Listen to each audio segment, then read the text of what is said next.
Good afternoon, Hari, Naveen, Professor George, Raghu, Mr. Javini, all my colleagues. It's a great pleasure to be able to share a very different idea. This is a green building conference, and I'm going to talk about vehicles that get parked in the building and what can we do with them in a manner of speaking. So very, very happy to be here. Just 2 points I would like to make. Hari, thank you for that great introduction. Yes, I had the privilege to work with one of the pioneers in the energy efficiency area. And I want to share that my current company is a pioneer in bioenergies, which is our topic of discussion today. It has done even a higher degree of pioneering work in bioenergy. Just to share with you, today 10% of the global production for ethanol comes from technology that is supplied by us across the globe. So so let me start there. So this is my company in brief, only one slide, and I won't go too much, except to tell you that we have over 1,000 references worldwide for bioenergy production systems, over 100 countries, including Japan, where we have our technology at work. We're a company that's been around for 38 years, very R&D led. The picture you see on the left of a bust is the Nobel Prize equivalent of biotechnology, the George Carver Award, which was given to our chairman just last year. Also, in the biotechnology world, there is Biofuel Digest, which is the Bible, and they have rated us as the #1 place, best places to work across the world in the biotechnology sector, and also the #2 and 3 rank globally for the work that we do in the area of biotechnology. And I won't take more time than this to introduce. But let's start with India's growth challenges, and that's the topic today. So as I see it, and there are many, I'm just trying to put a change around in the context of climate change. So of course, climate change is also a global problem, but it is also a problem for every single citizen on the earth today. All of this is driven largely from the greenhouse gas emissions, which the industry and transport both contribute very heavily to. And one can say, so why do we need them? But without them, there is no livelihood. So of course, they are necessary to our livelihood as well. How do we manage that is the question that comes. The next question that comes to us as a country and to many countries in the world is the whole question of energy security, because like us, many countries in the world, and India is no exception, we import our energy. And from that perspective, our energy security is, of course, something that is a big concern for the governments. If we import something, obviously, it is a high foreign exchange. And therefore, it is a drain on countries' resources on foreign exchange to import energy.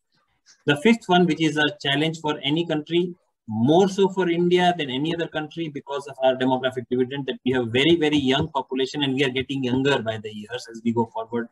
So till 2030, we are going to get younger every year. And that means that we need to create opportunities for employment generation. So that's a problem to be solved. And of course, as we say, India lives in villages, and therefore any of our efforts will have to be aligned to the fact that we need to create a rural development program. It's not only about urbanization. So let's look at these growth challenges that we face. And I'm not saying these are the only one, but these are definite ones.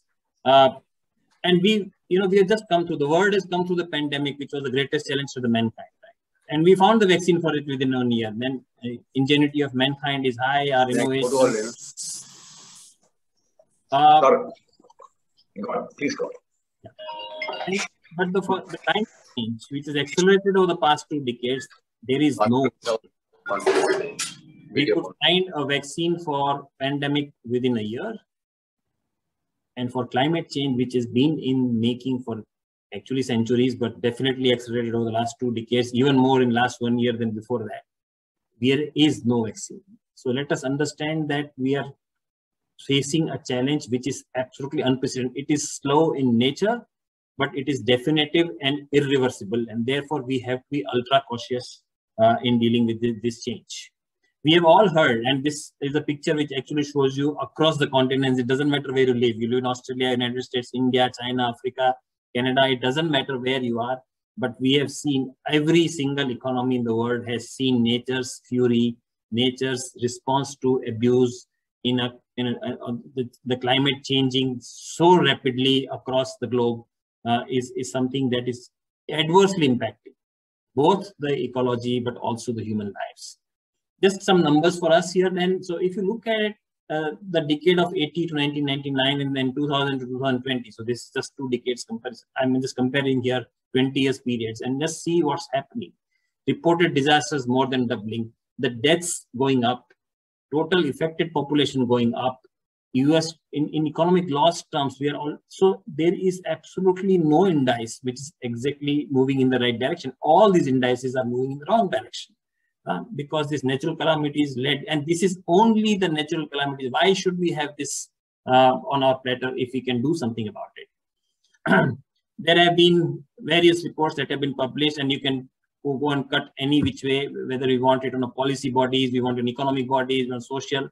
Everyone has been saying the same thing, that we need to do something around the climate. That brings me to the second challenge that I posed there, the GHG emission induced climate change. Let's understand that this is a very major problem. And apart from the industrial, the power generation and the industrial smokestacks that we all see, there is another major source of this GHG emission, and that is the basic need of humans to be mobile. And we cannot imagine our life if we can't move. And the mobility has its own costs. And here, both on-road and what I call is non-road, but non-road is all your aviation, space, sea, subsea, all these travels that get introduced in one way or other. So all kinds of, and the road travel and the air travel as well as maritime, all of them today burn fossil fuels, which create not only the pollution, but also a long-term pollution, as I call it, in form of emitted CO2 gases, which are leading to climate change, as we discussed. So transportation related air pollution is an absolutely major environment, both for local pollution as well as for global pollution. Today, 23% of the global GHG emission comes from transport sector, 23%, and about 11% in India, a little higher compared to China here as well. And the decarbonization solutions that which we need to come up with, because very clearly carbon is the enemy. And I want to pick on something that was mentioned earlier by Hari as a synopsis of the earlier sessions. You know, we will address a wrong solution problem if we don't define the problem well. The problem is not the ICE, that is the internal combustion engine. The internal combustion engine by itself is a great technology that has made us move over the last 100 years. So let's not forget that our mobility is owed to the IC engines. The enemy is the carbon or the fuel that we burn again. So if we can change fuel, then IC engine is a great system to have. It has created so many employments. It has created so many ecosystems. It's already a huge infrastructure investment across the globe. So if we can find a way, and the most important, if we can find that way, we are not going to change, asking for any change of lifestyle from anybody on the earth.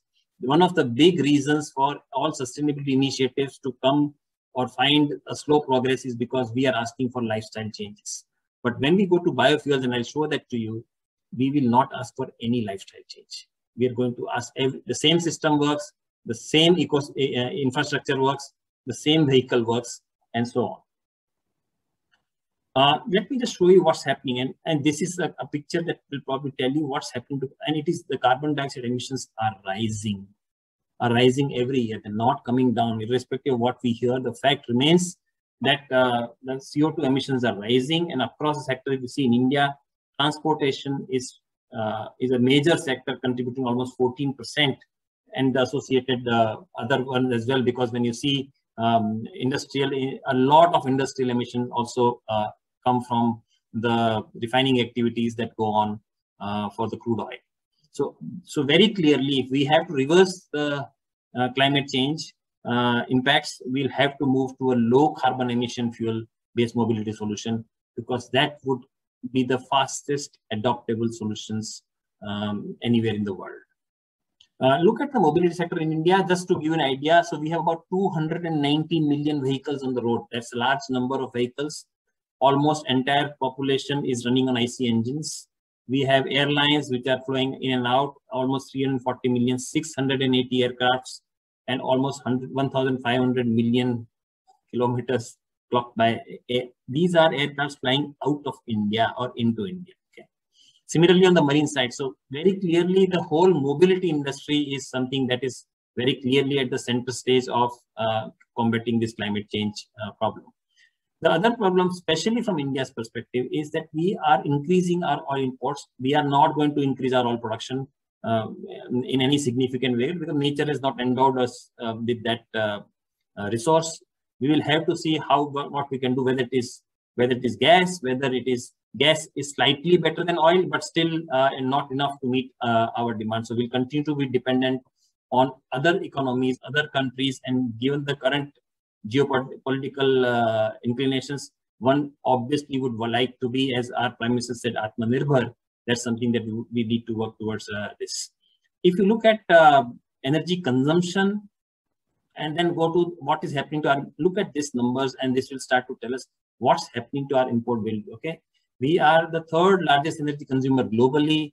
Over 80% or more of our focus is on import of crude oil, 45% of our LNG.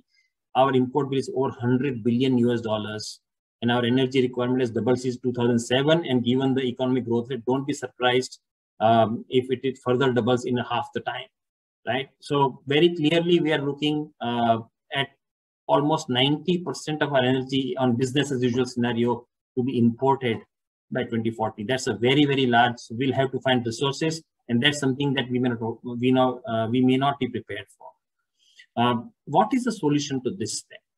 And one way to look at it is the nature has not given us crude oil, but nature has given us something else. Nature has given us sun, lots of it in India. Nature has given us land, and nature has given us ability to farm. If we combine these three as our resources, we don't have crude oil as resources. Let's not complain about it. Nature has not given, but it's given us something else. If we combine these three, and there is a way of what's now increasingly becoming the new norm of development of what is called as bioeconomy, which actually takes this whole connection between biological resources to provide products, processes, services, energy equivalent products, such that you are able to do it under an environmentally friendly, less toxic, and through a sustainable decarbonization. Because bioeconomy by definition is circular, and that allows us to also, just to give you, almost 11 of the sustainable development goals out of 17 that were put out are actually connected to the bioeconomy, and I won't go into detailing of these, but let me take you to something more important. So we all know this is our daily life. We all know the petrol and the diesel and the industry, the fuel oil, the bitumen on the road, all this comes from the crude oil, and this is a process by which we create that. Problem is that all of these, when combusted, will create CO2, and I'll show you the picture as well.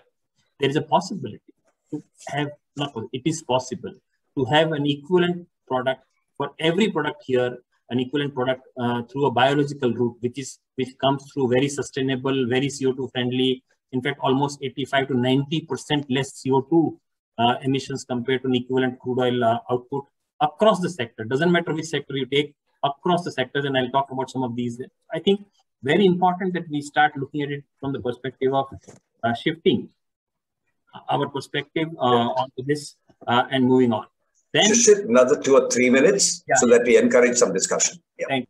So if you look at this from that perspective, we are looking at a major contribution coming, and almost 25 to 30% of this comes from bioeconomy. The concept of biomobility actually talks about it. How should we address our mobility demands? Because this is very basic to human progress, and it is possible to do all of this with the same way we have been living our life without any change, to move to a very sustainable CO2 cycle that is the biofuels sort of enable.